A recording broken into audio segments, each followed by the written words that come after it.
Welcome, curious minds, to the deep dive. You might think you know Osaka pretty well, Hmm. but today we're taking a slightly different approach.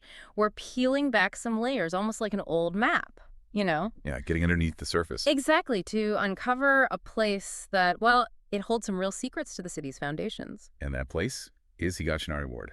That's right. Our mission today, using these great sources you shared, is to explore the fascinating history and maybe some surprising hidden spots in Higashinari. It's so tied into Osaka's whole story. Absolutely. We'll guide you through like centuries of change from way back, ancient settlements right up to the industrial age. It's all in the sources. So if you're someone who loves getting knowledge, quickly but also deeply and finding those moments where things just click, Those aha moments. yeah, then get ready, because Higashinari, it's not just coordinates on a map. It's more like a living archive of Osaka's spirit. It really is. Okay, so to really get into this, we need to start at the beginning. The sources mention Osaka's unique geography, this Uemachi Plateau, Right. The high ground. and then the lower areas all around it. Higashinari is mostly low-lying, so how did that shape its early days? Well, it was fundamental. Hmm. Basically, Higashinari was shaped by water, ancient rivers, the sea encroaching. It was a very watery landscape back then. Wow. And what's really wild is the earliest signs of people living there. We're talking 7,000 to 4,000 years BC. Settlements found near the Hirano River. 7,000 years. That's staggering. It is. It gives you a totally different picture of ancient Osaka. And the name Higashinari, that's ancient too, isn't it? The sources say about 1,300 years old. Yeah, roughly. It pops up officially as Higashinari-gun.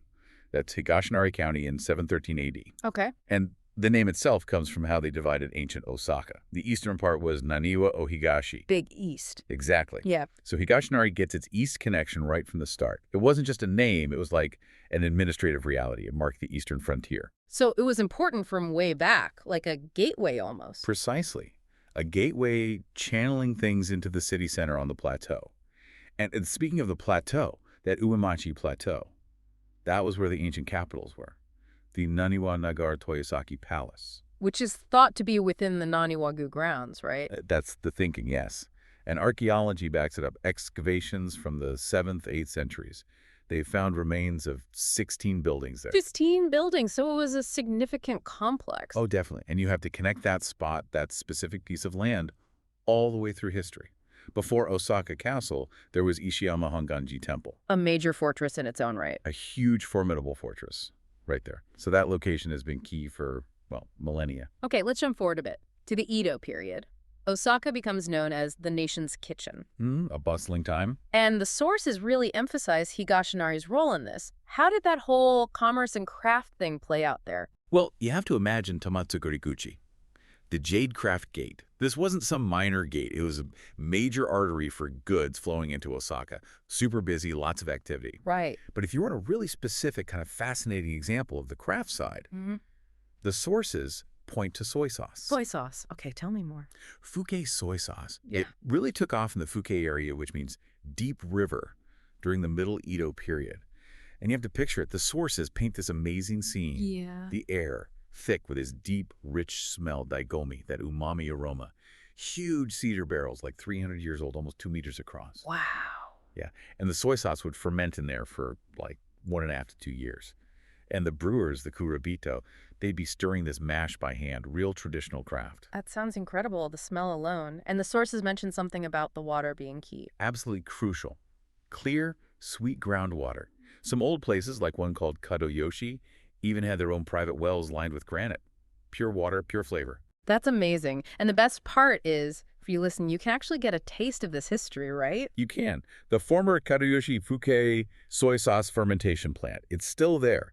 It's an Osaka City, tangible cultural property. Okay, that's a real hidden gem. It really is. You can see the giant barrels. You can even like touch the crystallized soy sauce on the walls. They call them soy sauce flowers. It's a full sensory experience of that old craft. That's definitely going on my list. And this all relied heavily on water transport, I assume? Oh, totally. Rivers like the Nekomagawa, which is now buried under Imazato Suji Road, actually, and the Hirano River, they were highways. Yeah. You had these boats, Sanjuku Kabune, moving soy sauce, timber, rice, and ferries like the Shigino Ferry were vital crossings for everyone, merchants, farmers, connecting everything up. Okay, so water was life, but Yeah. then things changed. Meiji period.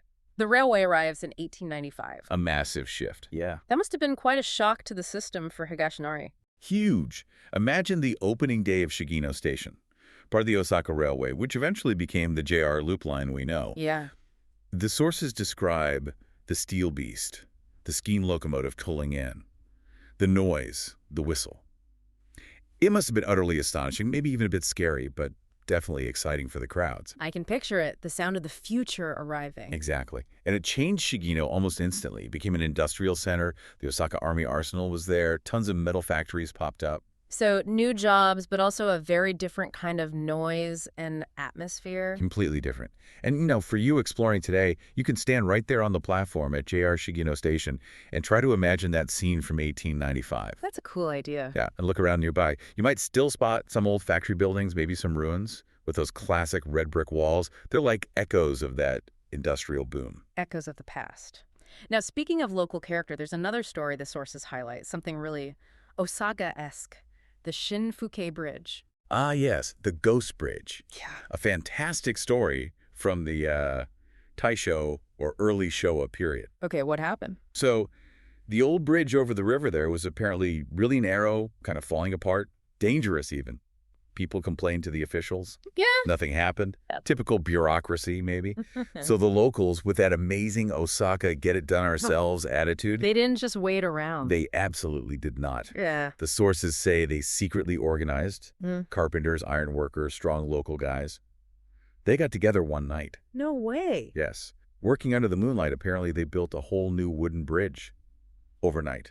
Silently. They built a bridge overnight. Can you imagine? The next morning, boom, there's this new bridge. Nobody knew where it came from, so they called it the Yuribashi, the Ghost Bridge. That is brilliant and hilarious. What did the officials do? Well, what could they do? The public was thrilled. The bridge was clearly needed. They basically had to accept it. Eventually, they replaced the Ghost Bridge with a proper, sturdy, reinforced concrete one. And they kept the name. Yeah. Or acknowledged it. They formally named it the Shinfukai Bridge, the New Fukai Bridge. Yeah. But the legend of the Ghost Bridge stuck. That story just perfectly captures that practical, maybe slightly rebellious Osaka spirit, doesn't It it? really does, that ingenuity. And again, for you listening, you can go to the Shinfukai Bridge intersection today. The river, the Nagahori, is filled in. Now it's at Imaizato Suji Road again, but there's a bus stop there. Right. Stand there and just imagine that night, building a bridge in secret. It's quite something. It really is. So Higashinari kept growing, right? Became quite urbanized. Very rapidly. So much so that it actually got divided up. In 1932 and 1943, parts were split off to form new wards like Asahi, Ikuno, and Johto. Ah, so it shrunk. Yeah, it ended up becoming the second smallest ward in Osaka City, area-wise. But it's always shown incredible resilience. It was hit hard by air raids in World War II in 1945. Devastating times. Truly.